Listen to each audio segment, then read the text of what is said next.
Hey booktube, it's Jackie. How's it going? If you're new to me, it's the first time you're seeing my face. Hello, what's up? My name's Jackie. I sit on my floor and I talk about books. So that's why you're here, because that's what's gonna be happening today. If you're not new to me, thank you for always tuning in and the continued support. I really do appreciate it. So today for you, as you can see from today's title of the video, I have a book review for you, and this is on A Haunt by Christina Marziatis. I hope I'm saying your name right. If I'm not, I'm so sorry. I'm so sorry. But I picked this book up from Reedsy Discovery, and I had a great fucking time with this. So if this cover looks interesting to you, or the idea of a gothic Victorian romance with a runaway and a serial killer and a bounty hunter sounds interesting, well, grab yourself a drink, let's have a seat, and let's talk about this book. Okay, so again, this is A Haunt by Christina Marziatis. I, again, hope I'm saying your name correctly, and I found this through Reedsy Discovery. A few stats about this book. This is the first installment in what looks to be a quartet called the Love Letting series. I do not know if there's any other installments out, but she does have titles for all the other installments, and you actually get those in the book.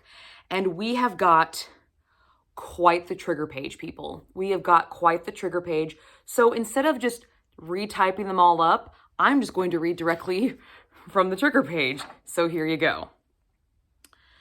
This series is a work of fiction, but it also touches upon some extremely difficult topics within its pages. It's not intended to be politically correct, but rather an examination of the very imperfect human condition.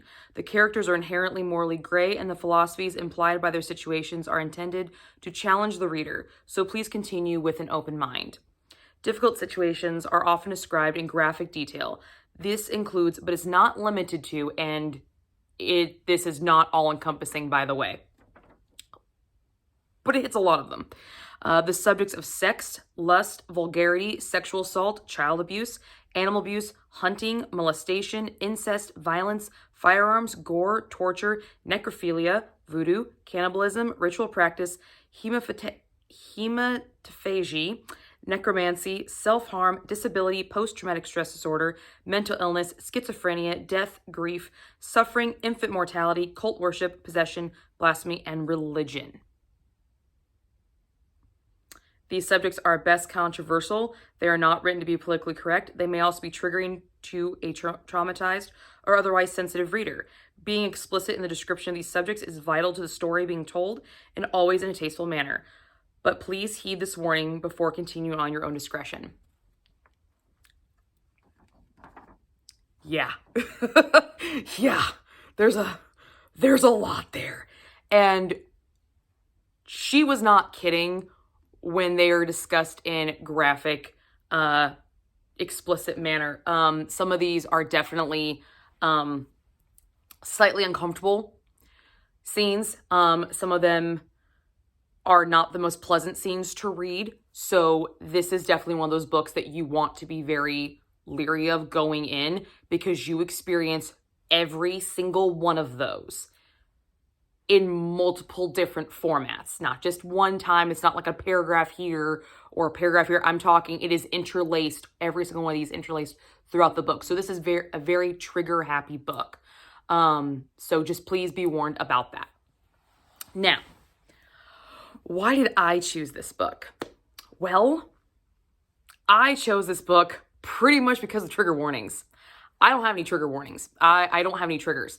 And so when I saw the list of triggers involved, I literally read that to my husband, and he said, "You realize there's like 13 offenses in that, right?" And I'm like, "Yeah, totally gonna read it. Totally gonna read it." Yes. I love an author who is not afraid to talk about stuff that scares people, that makes people feel uncomfortable. I am not afraid of authors like that. I appreciate authors like that because it takes all different walks of life. I love an author who can tastefully handle very dark topics and make them still work within a novel. Now, are they necessarily entertaining? No. But do they serve a purpose in the novel? Yes. Do I think all of these triggers served a purpose within this novel? Maybe, maybe not. Some of them might have just put it in there for, you know, the ick factor. There were some ick scenes in there that I was just like, really? Do we have to do this? But this is the first installment. So those ick factor ones that I'm not quite understanding how they're incorporated in the story just yet, they might get further fleshed out further down. These are just their intros to them. So that was definitely one of the main reasons I chose the book, is because of all the triggers in it. I wanted to see how they were all used, and if they were used well, if they were just shock value, if there was reason for them. And so I really enjoyed that aspect. And also, I really like this cover. This cover, when I saw it, just grabbed me immediately. I was just like, I feel like this is like a Clint Eastwood movie. And I love Clint Eastwood movies. Definitely got the Western vibe going. And it hit me, and the eyes. I love the fact that the focus of this cover is really the eyes, because there's so much description of some of our male characters' eyes. Christina goes into heavy description on some of the character descriptions of the eyes. Just their intensity, their color, the way they're formed, the irises, how they change through different scenes.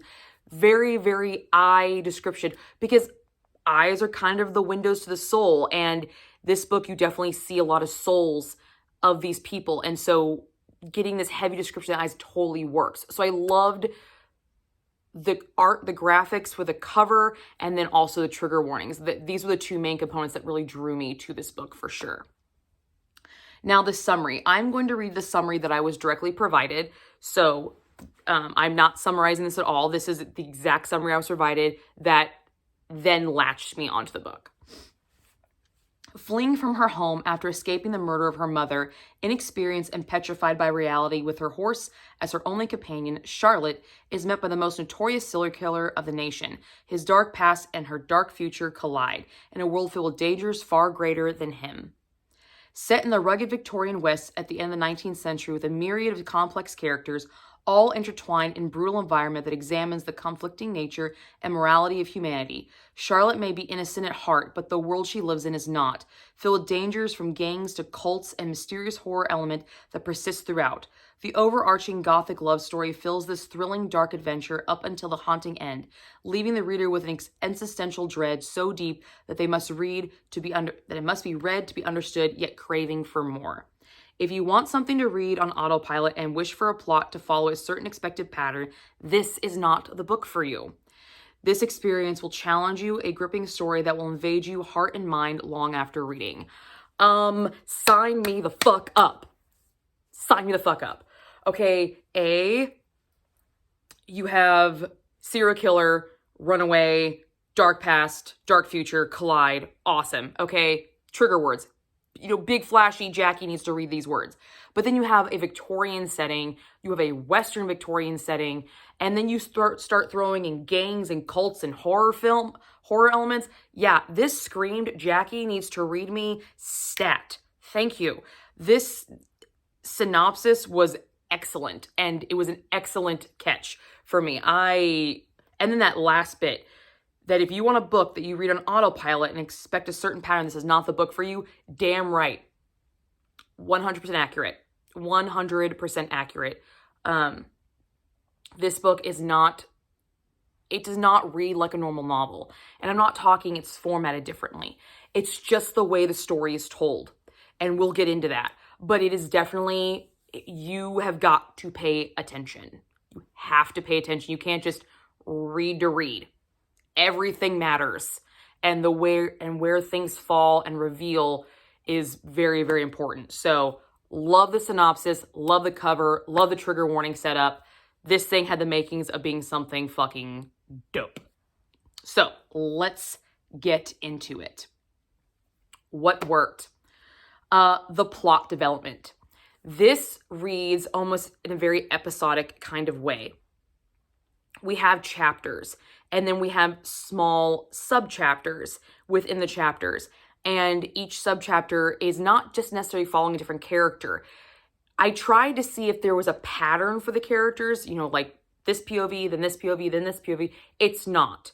It is a third person It's told in third person, but it's told in a third person focusing on each individual characters, but there's not a pattern. So some chapters you might only get 3 characters, other chapters you might just get 1, or some you might get like 4 or 5. Just depends on what the author was feeling and what she was trying to convey through that chapter. So this story reads almost like episodes, very succinct little boxes of here's this storyline and then we're going to move on. Here's this storyline and then we're going to move on. And then we're going to come back to this storyline like 25 pages later. It's very episodic, almost soap opera style. If you ever watch the old classic soap operas, there's like 4 or 5 storylines going on. And in one episode, in 1 hour episode, you get 4 or 5 different storylines. And then like later on in the season, some of those storylines verge. And then some of them break off some more into others. That is definitely how this story is told. And it was excellent. I really, really enjoyed it. Was it a little tricky to figure out when you first get into it? Yes. Yes, it takes a little kind of finesse and figuring it out at first, but once you get it, it's really fun. It was very exciting to see those little Roman numerals after the chapter and say, okay, which character am I going to meet now? And sometimes there was these random excerpts of like flashbacks, but you don't know who the flashback belongs to.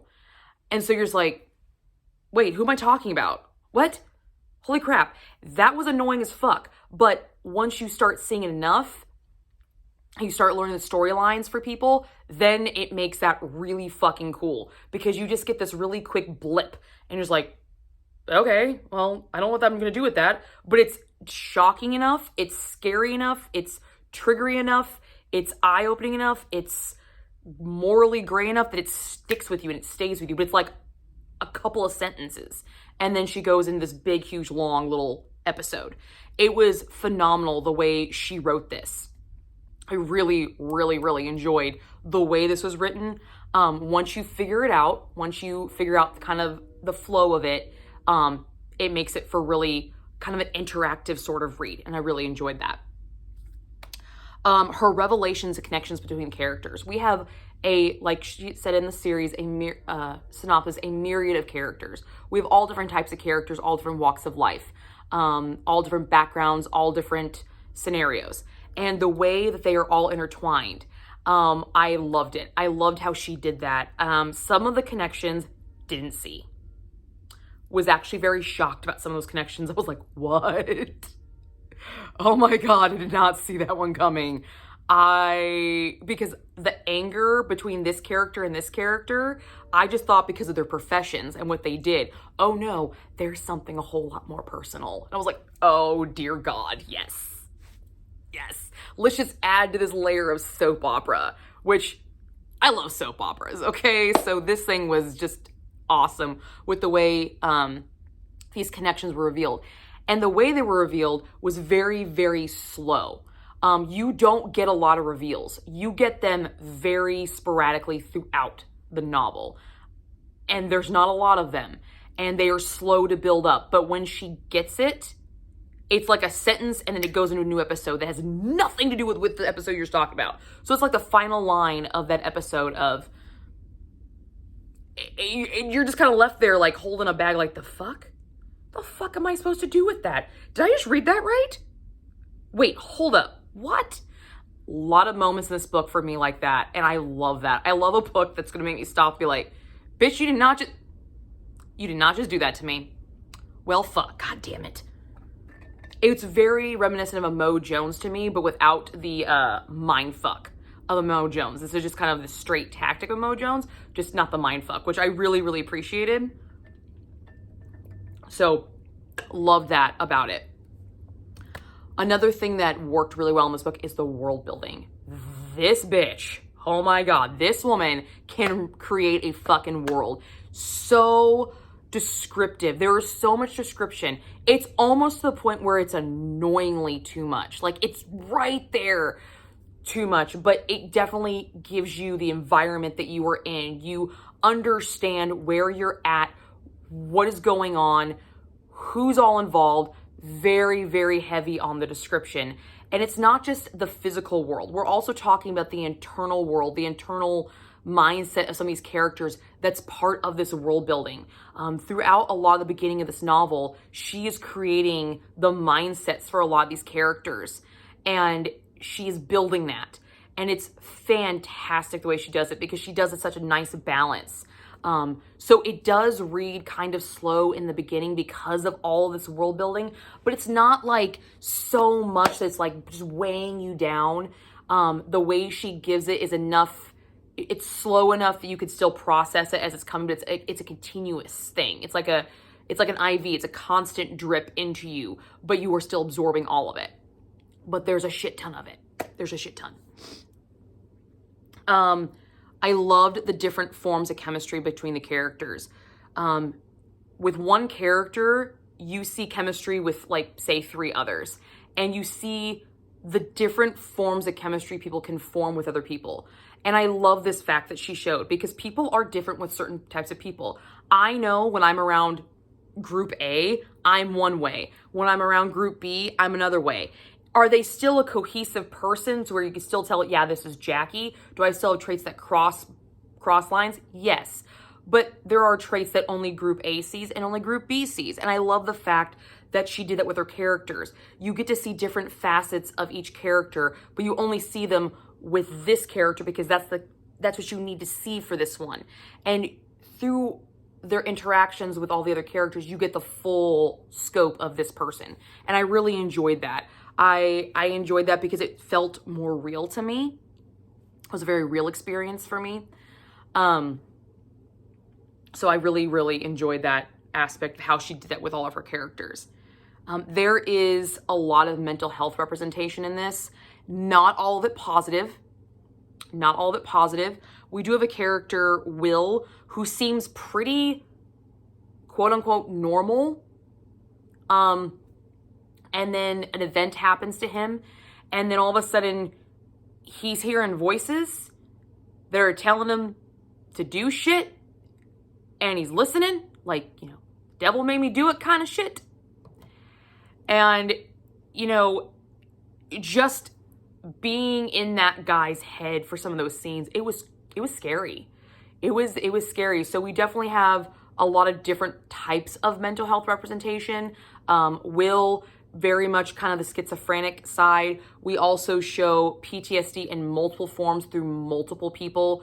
We do have child sexual assault on this, and we see the PTSD as an adult from dealing with that and how it is handled.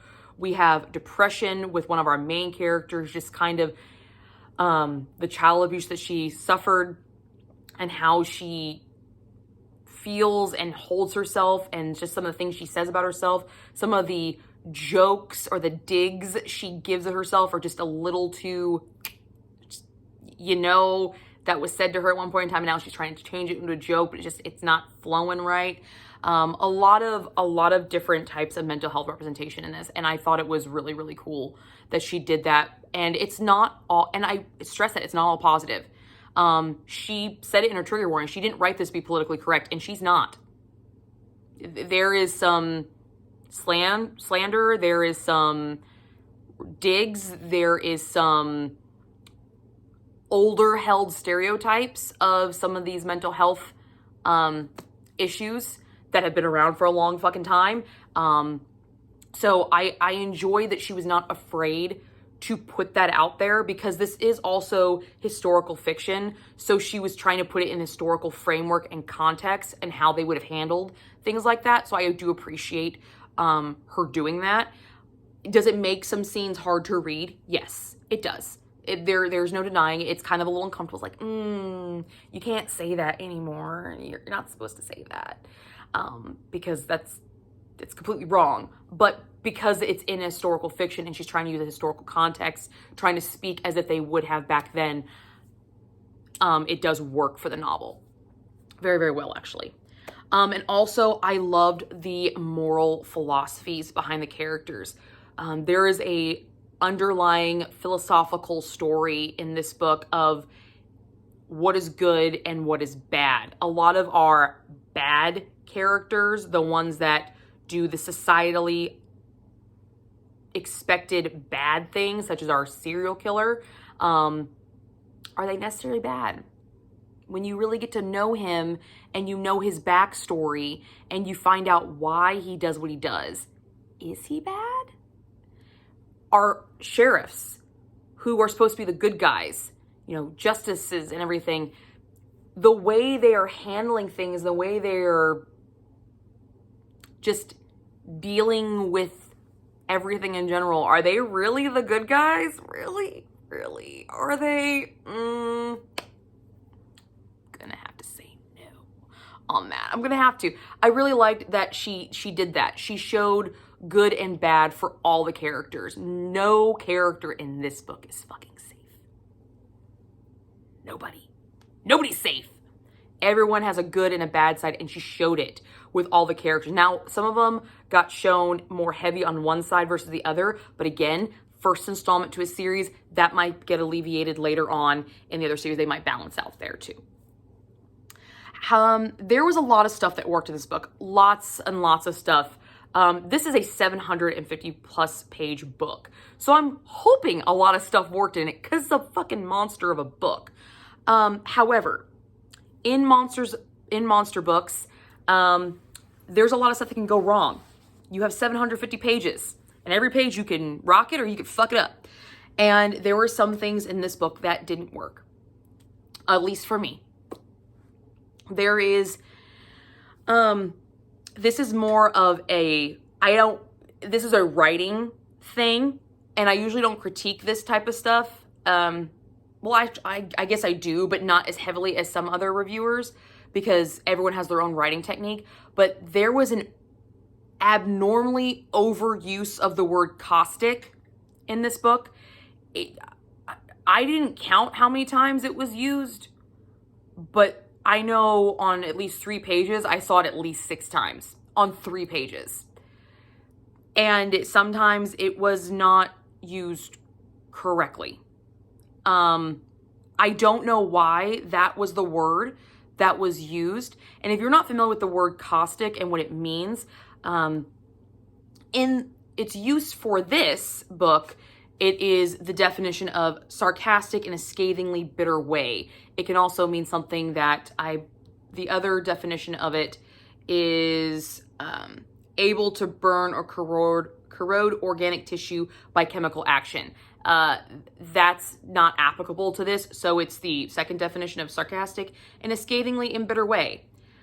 There is a lot of sarcasm in this book. Oh, yes, there is. So I understand its use there. But it's the word that's always used. I mean, there is an overuse of the word, and that started to get really repetitive. And then I was seeing it used in not the correct way, which was kind of annoying, but I got the point she was going for, because the sarcasm in this book was there. There was sarcasm, and it wasn't your joking sarcasm. It was, well, you can just go fuck yourself. Literally. Kind of sarcasm. It was that. You know. So, it was definitely there. It just, the word was overused a lot. This is something that could work and could not work. It just really depends on what kind of person you are. This is a romance. There is romance in it. But if you are reading it for the romance, this probably won't work for you. Because a lot of slow build romances, you have got to make that romance like on point. And the romance was not the strength it needed to be for this slow of a build for it. Now, if you're going for historical fiction, this slow build of this historical fictional story with all this cast of characters, it worked. It just depends on what genre of the book you're reading the book kind of for, really, because you do have a romance, you have historical fiction, you have thriller elements, so it just really depends on what genre you personally are reading this book for, if this slow build is going to benefit you. And also what kind of reader you are. This slow build, I could take or leave it.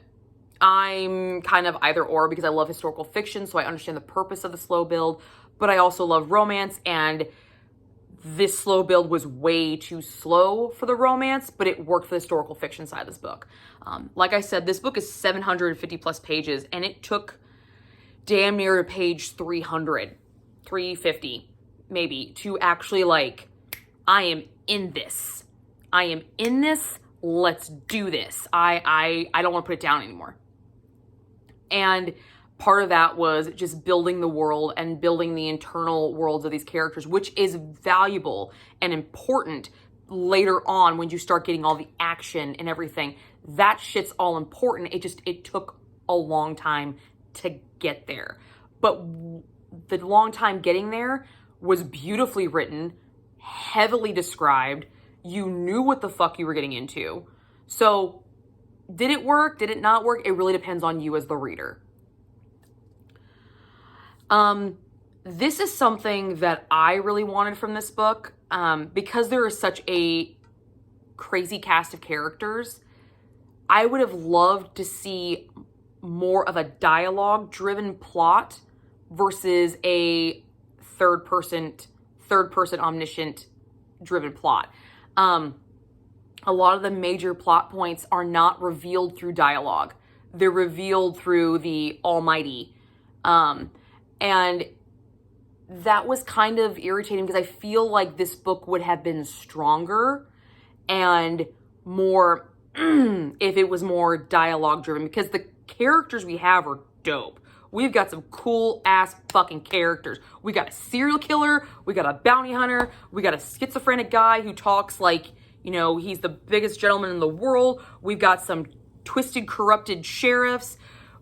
We've got a chick who was a daughter of a prostitute and is a best friend with her horse and was attacked by fucking cannibals and lived to survive it. Like, we have got some seriously dope ass characters here, and I would have loved to see more conversation with them, like have the plot more further developed with their conversation. I would have really, really appreciated that a lot more than the plot being driven on the outside of the conversation.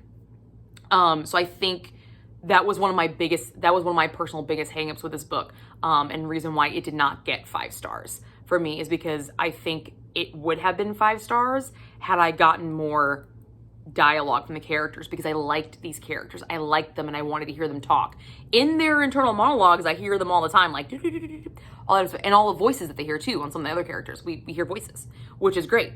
But I wanted the conversation. Like, I wanted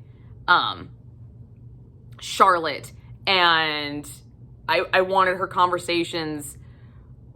The name slips my mind. All their names slip my mind right now. Mac, sorry. I wanted Charlotte and Mac. Mac mostly just says, Very Witcher reminiscent, because Geralt doesn't say a lot of words either, except fuck and And so Mac is like that, but like Levi's totally like a total chatterbox. And I would have loved to see more dialogue between them. They giggled all the time. I'd love to actually see their joking conversations more. Her conversations with Will. Will was so eloquent. His word vocabulary was just, oh God. The way he spun a phrase and the letters he wrote. Oh my God, I loved them. I loved them. I loved them. I loved his over descriptive, not better than you vocabulary, but he spoke in such a way that you were just like, I just want to sit and listen to you because you can silver tongue devil. That's what I'm looking for. He was a silver tongue devil and I wanted more of it. He talked a lot, but I wanted them to talk together more. And I would have loved that. I would have enjoyed that a lot. Having some of those dialogue and then the big plot points being revealed with that, for sure. I would thought that would have been excellent. It would have really ratcheted this book up for me. We do have a spice rating. I gave this a 1 chili pepper. The few intimate scenes we got, they were very more emotional based rather than carnal based. Now, that is not to say that when we got the description of Levi without his shirt on, I did not see exactly what that woman was talking about and enjoyed every single second of it. We got, like I said, very clear descriptions of what these characters look like, especially the eyes. So all of these scenes where they're locked eyes and they're intently looking at each other, I can see this. Like I know the looks, the burning gazes, the want, the lust in each other's eyes, because I know what that looks like because I've gotten such a clear description of their eyes from her earlier on. So her description of the physical prowess of our characters and the physical beauty of our characters was definitely there.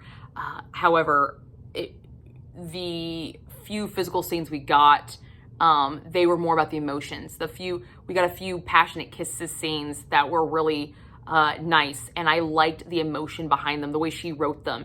It was, yes, their lips were searing each other, but then there was the feeling behind on both sides.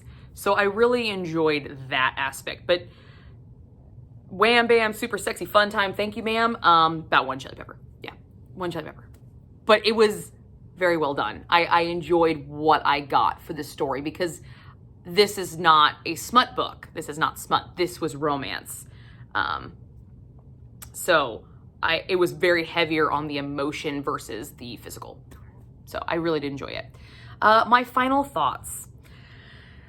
There's more to come for this story. And so there's just more. There's more, and I want to know what it is. I definitely want a second book. I want it. I want to know what's going to happen. I want to know. I'm excited to know where she goes with it. I'm very excited about that. And also, if you are somebody who likes descriptive books, if you are somebody who likes pages of description, this is something you will appreciate. I feel like the classics that I've read, they tend to lean towards the more description. And I feel like someone who maybe likes classical literature, because of that world building component that classic authors have, might enjoy this. By no means is this, I don't think this would be considered classical, it's not classical literature because of its time frame. But I think it was written in the same vein as what some classical authors have done. And I think someone who appreciates classical literature would appreciate this because of that emphasis on the description, on that world building, on the societal norms, and trying to convey the human emotion, the human experience through a very microcosm of a world that she has created, for sure. This is a Western. I do not read a lot of Westerns. I've only read 2, and they are both by the same author, Larry McMurtry. And he is defined as a Western author. If you are looking for a Western book, this has Western elements in it, but I would not probably say this is a Western genre. It just happens to be set in the West. But it's not, I wouldn't say it's a declarative Western book. Based off of the few Westerns that I have personally read. But I don't read a lot of Westerns. But we do have gunslingers. We do have, the type of garb and the hats and the drinking of the whiskey and the type of language and the bars and the riding of horses. And, we have stereotypical Western elements, but nothing that really defines Western to me. Now, Victorian,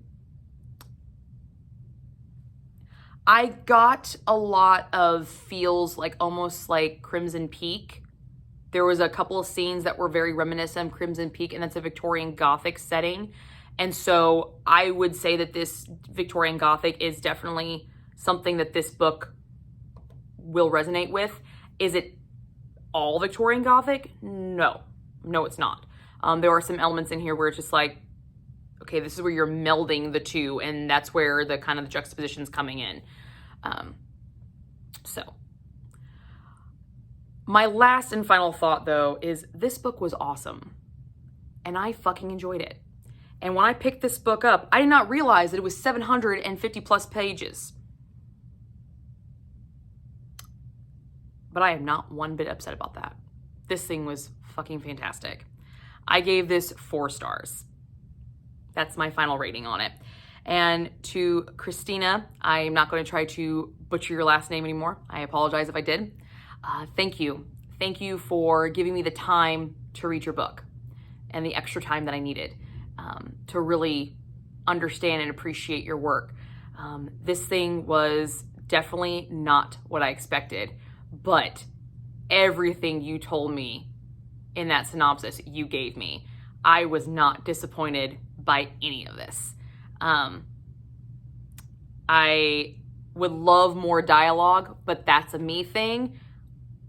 I had a great fucking time with this. This is stellar. So thank you for sharing your story with me and letting me read it and getting a chance to review it. Thank you for trusting me with your story, and I cannot wait for book 2. That's all I have for you guys today. I will see you guys all soon with another video.